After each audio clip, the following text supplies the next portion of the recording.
ওং নমঃ ভগবতে বাসুদেবায়। শ্রীমদ্ ভগবদ গীতা ত্রয়োদশ অধ্যায় প্রকৃতি পুরুষ বিবেক যোগ। হরে কৃষ্ণ।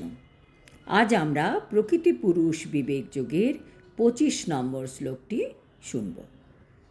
ধ্যানেনাত্মনি পশ্যন্তি কেচিদাত্মানম আত্মনা অন্যে সাংখ্যেন যোগেন কর্মযোগেন চাপরে। অনুবাদ: কেউ কেউ পরমাত্মাকে অন্তরে ধ্যানের দ্বারা দর্শন করেন, কেউ সাংখ্যযোগের দ্বারা দর্শন করেন এবং অন্যেরা কর্মযোগের দ্বারা দর্শন করেন। তাৎপর্য: ভগবান অর্জুনকে বলছেন যে আত্মজ্ঞান লাভের অনুসন্ধানী বদ্ধ জীবাত্মাদের দুটি শ্রেণীতে ভাগ করা যায়। যারা নাস্তিক, অজ্ঞবাদী এবং সন্দেহবাদী, তারা সর্বতোভাবে তত্ত্বজ্ঞান শূন্য। তারা ভগবানকে কখনো মানেন না।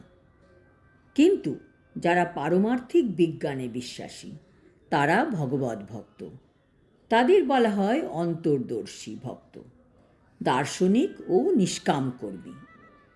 যারা সর্বদা অদ্বৈতবাদের মতবাদ প্রতিষ্ঠা করবার চেষ্টা করে, তাদেরও নাস্তিক ও অজ্ঞবাদী বলে গণ্য করা হয়। তারা জড়জগৎকে 24টি তত্ত্বে ভাগ করেছে। একে বলা হয় চতুর্বিংশতি তত্ত্ব। এর উপরে হচ্ছে পঞ্চবিংশতি তত্ত্ব, আর তারও উপরে হচ্ছে ষড়বিংশতি তত্ত্ব। যারা সাংখ্যবাদী, তারা 24 তত্ত্বে বিশ্বাসী। 24 তত্ত্ব হল পঞ্চমহাভূত, কি ক্ষিতি, অপ, তেজ, মরুদ, বোম।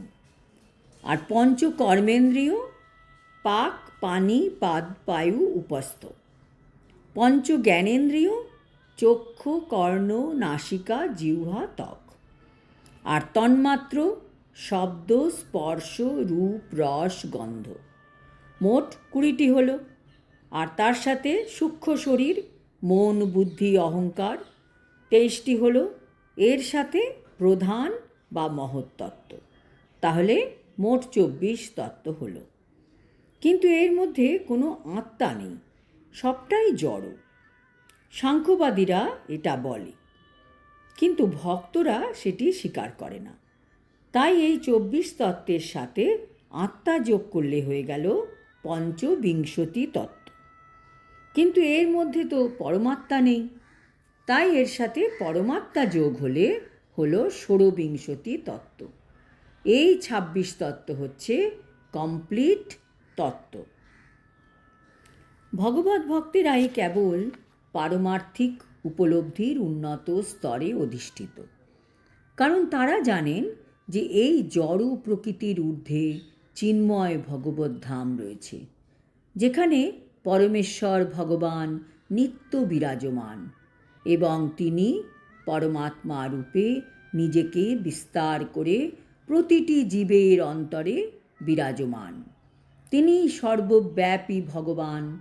অবশ্য অনেক অধ্যাত্মবাদী আছেন যারা জ্ঞান আহরণের মাধ্যমে পরম তত্ত্বকে উপলব্ধি করতে চেষ্টা করেন এবং তারাও বিশ্বাসীদের শ্রেণীভুক্ত।